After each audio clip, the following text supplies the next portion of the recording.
Okay, I'm back for the second part of this video.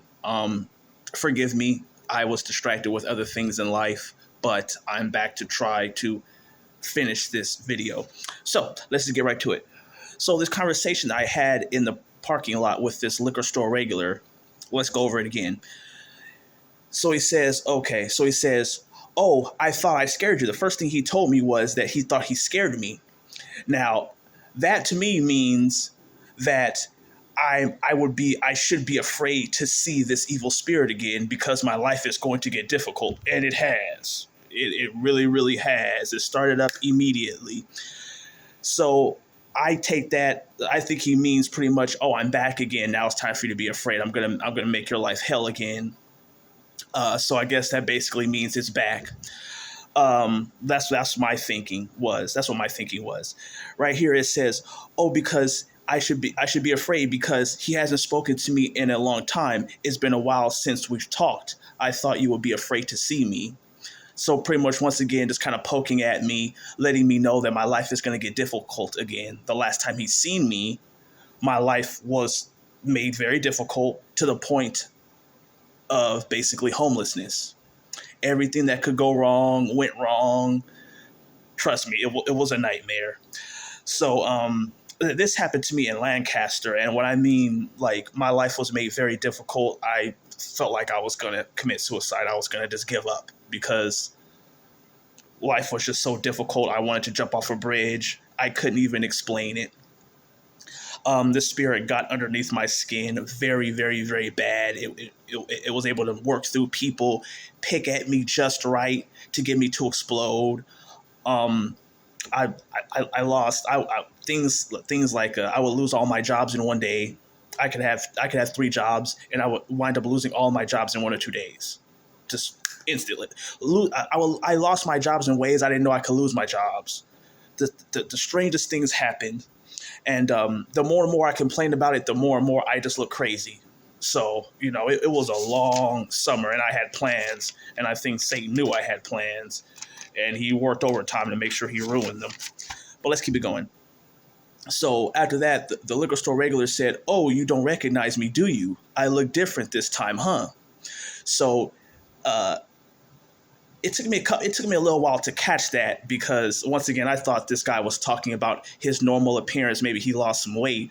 That's what that was my thinking. But I didn't pick up that he was talking about changing vessels. I didn't know anything about that. And it says right here, he said again, "I thought I scared you because I look different from the last time you seen me. I don't look the same. I look different now, huh?" So telling me that basically he could just jump to different vessels and just look different, and that's his way of like tormenting me and fucking with me. Excuse my language. That's his way of messing with me wherever I go. Change vessels, say hello to me. Hello, I look different now. Hey, what's up? How you doing? That's how I guess that's how these fallen angels or spirits work. They could just they could body hop. They could work through a family member. Satan could work through your local policeman. It could work through a child. If anybody has seen the movie Fallen, that movie pretty much explains everything, how Satan works. When I went to Lancaster for 2.5 months, this evil spirit came through my cousin. It came through my boss. It came through a coworker. It came through a liquor store cashier twice. Different cashiers, different liquor store. Different gas stations. And you could feel it. You could tell when it's this evil spirit. It speaks to you a certain way. It's very rude. It speaks to you in a way to get under your skin, to piss you off. I'm going to use the word piss. It pissed me off. I'm sorry. God, forgive me, but it pissed me off. So, yeah. So this happened while I was in Lancaster. So, pretty much this evil spirit will come through different vessels and speak to me just to let me know that there's nowhere I could go to hide.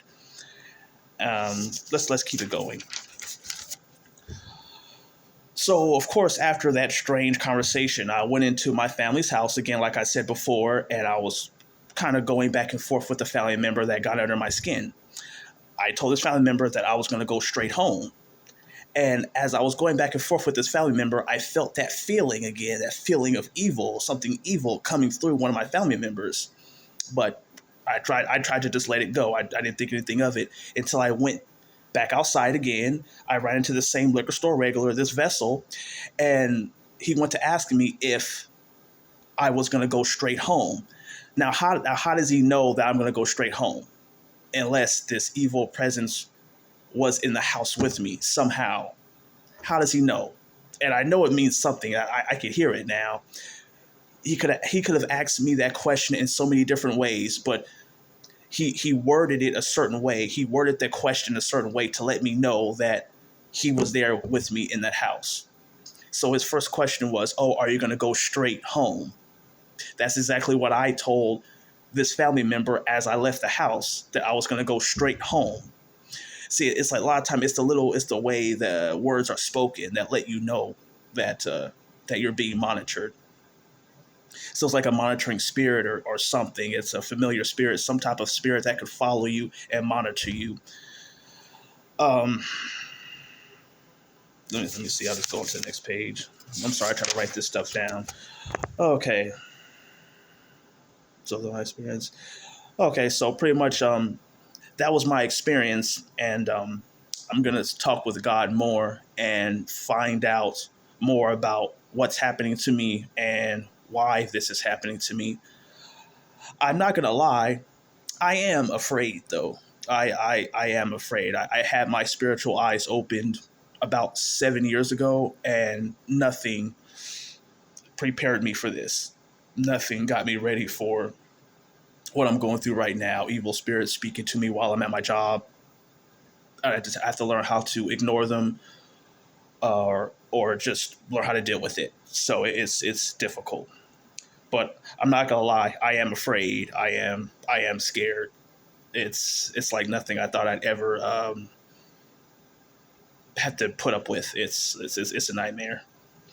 I guess the worst part about this nightmare is I tried to tell some of my family members and friends, and all of them, like every last one of these people that were close to me, called me crazy, called me a crazy person, called me like a loony bin, pretty much. So I guess when it comes to this conflict, it's just going to be me and God, and maybe that's the way God wants it. God bless.